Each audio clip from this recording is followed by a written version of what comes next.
20s. If I could erase any decade in my life, it'd be my 20s. And most people don't say that. I know, which is bad because, I mean, well, a lot of stuff we want to be like, oh my God, my 20s were nuts. But most people look back on it like that was a fun time because there was some No, like my 20s were like nuts. No consequences. Yeah. Like cuckoo nuts. Yeah, that's like sad. I mean, it was that, and it was, you know, my grandparents, it was like boom, boom, boom. They died like 6 months between each other.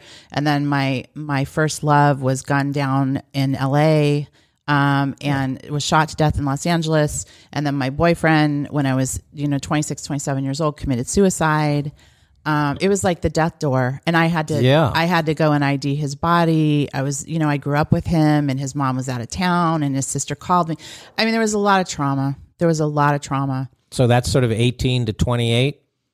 Yeah. Cause then that's just like a bad decade. Yeah. And what's the turning point? Either what's the rock bottom or what's the turning point if there was one? Well, it got worse from there because a year to the date that my boyfriend committed suicide, I met my very dysfunctional bipolar ex-husband that was the replica of my father. So therapist field day. Oh yeah. I mean, it was textbook.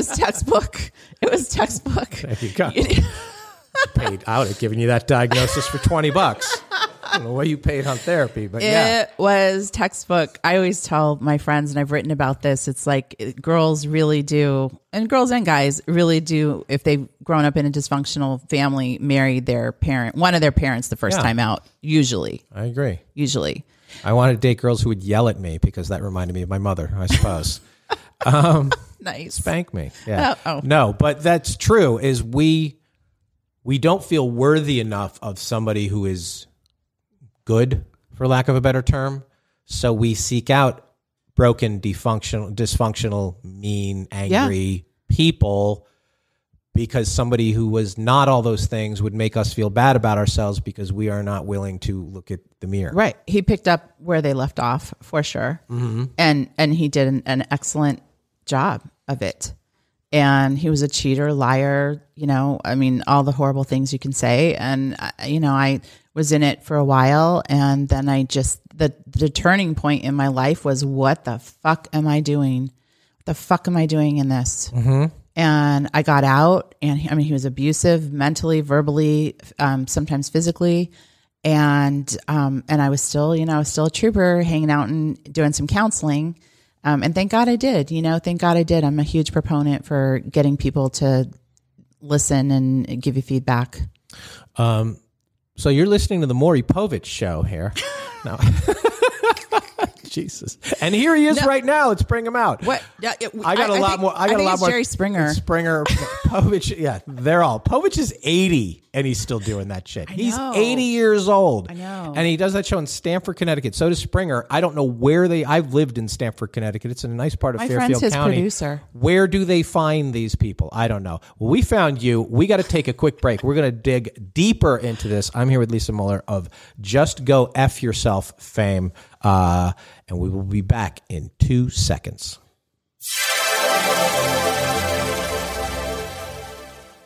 And we are back. Welcome back. Had to pay the bills around here.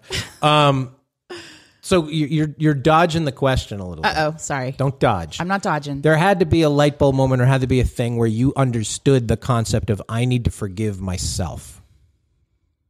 Because you obviously understand it now. I'm not saying you have done it, but did somebody explain that to you? It's like you're blaming yourself for all these things, or did you just wake up one day? It's like that meme. You're drinking the poison. Someone's handing you poison. You keep going back to the same old shit. I get it, but at some point you're like, when do you realize it's poison?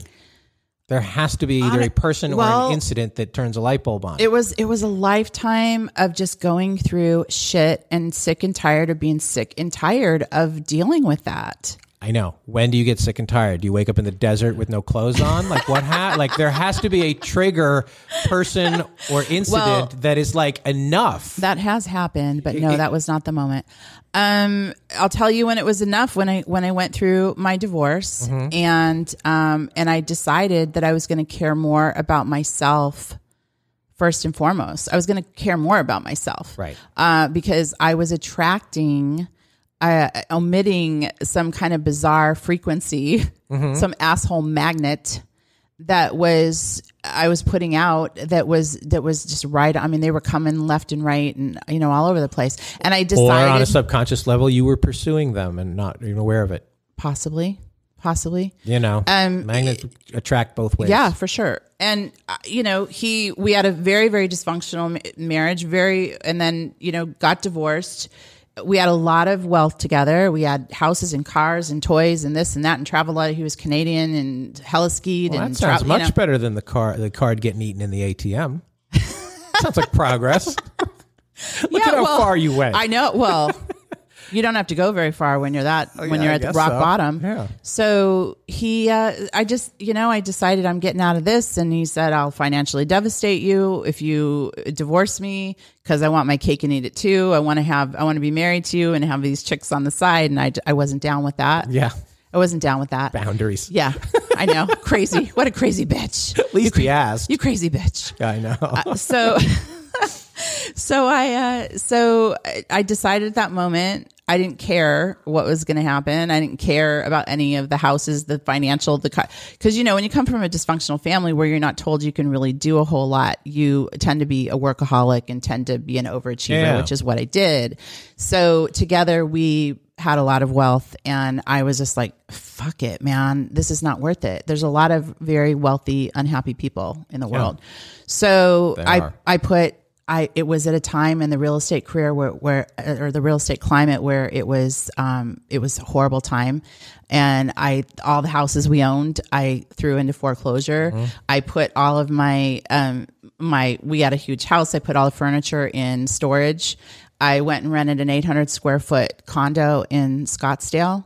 And I filed BK. I had no money. And I was a partner in a magazine working where he was gambling all the money away. My partner there was gambling all the money away in Vegas and not paying the printing bills. So that went under. Mm-hmm. So I was like rock freaking bottom again. Mm-hmm.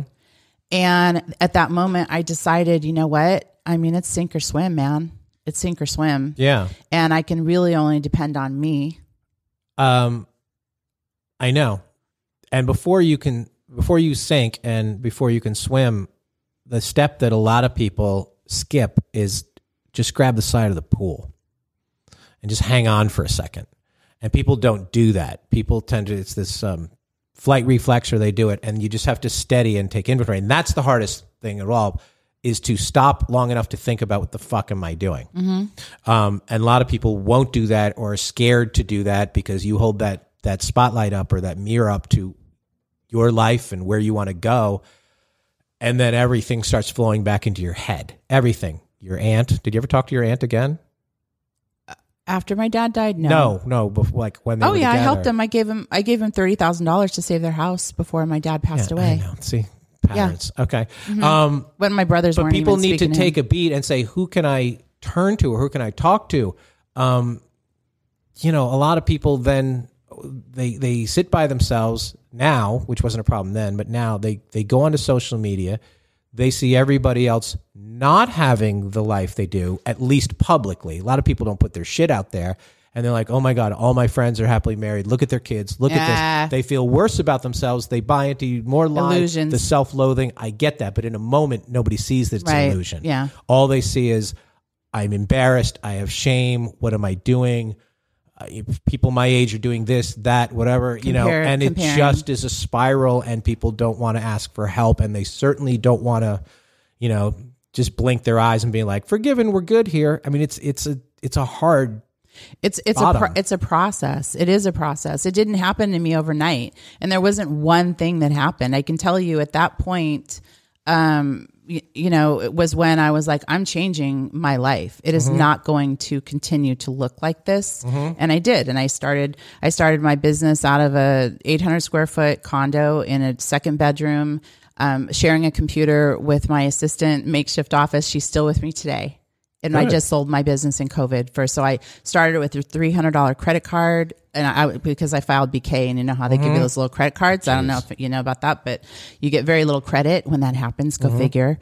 And then I built it to a multi-million dollar business and sold it in COVID. So I did pretty well for myself. what did you realize? I know you asked people this question on your podcast. What did you realize is there one thing you had to forgive yourself for, or was it a mindset you had to forgive yourself for?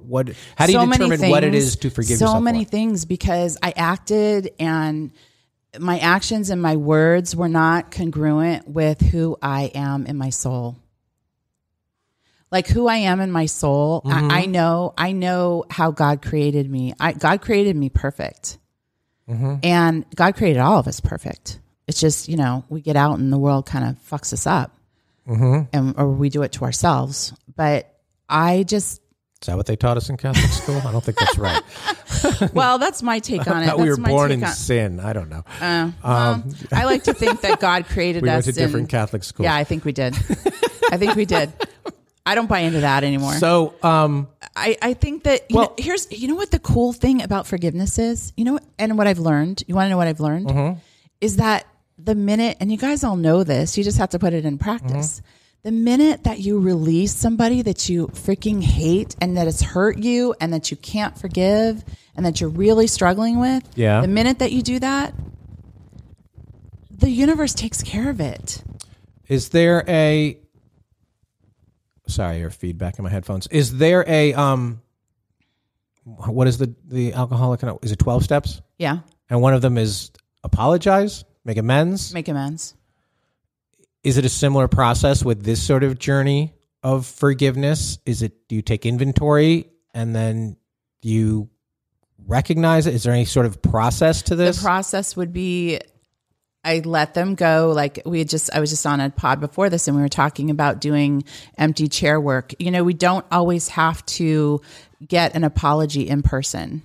We don't always have to give an apology or get an apology in person. Right. As long as, empty chair work is when you're sitting in a chair across from an empty chair and you're telling that person that you're pissed at or that you want forgiveness from that'll never come or that you're, whatever, you're just spewing the information out there. But the exercise of doing it, it's like writing the email. Helps. Writing the email you never send. Oh yeah. Yeah. It helps getting thoughts and clarity on thoughts and words. I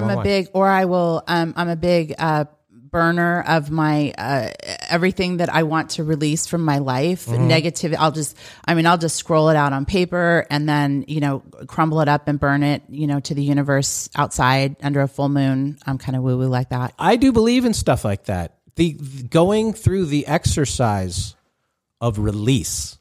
That's really all of this is. It's releasing pain. It's releasing thoughts. It's releasing anger. It's releasing memories, hopefully. Like, that's what you got to do. I mean, it's easier said than done to create a whole bunch of new memories and pave it over, and it's like it's all gone. It's fine. It's at some point, it's just like what happened then is not who I am. It didn't define me. It doesn't matter who I am now. It doesn't matter the people around me now. It's at some point you flipped over to a new chapter, and what's gone is gone, and it's essentially somebody else. Right. Because, really, why do you want to carry that through the rest of your life? We only have one. And, we just went through a freaking pandemic. Hopefully, we're still sort of kind of, I don't know what you'd call it, in it still.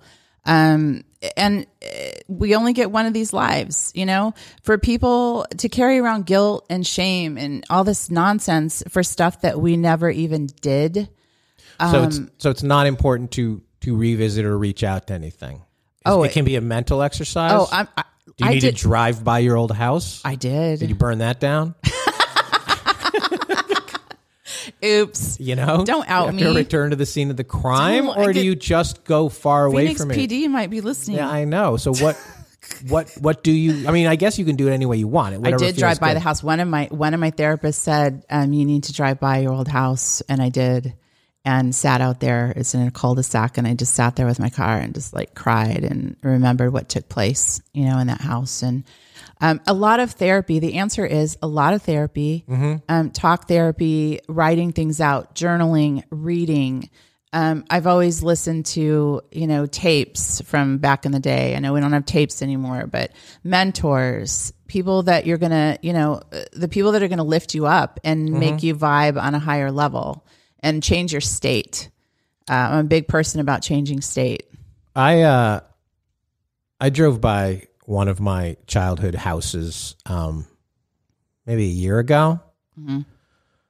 And you know what I felt? What? Indifference. Really? It was so nice. I just didn't, I didn't care at all. I didn't feel an attachment to it. I was like, I didn't, all these memories didn't come flooding back. It was just circumstance. Oh,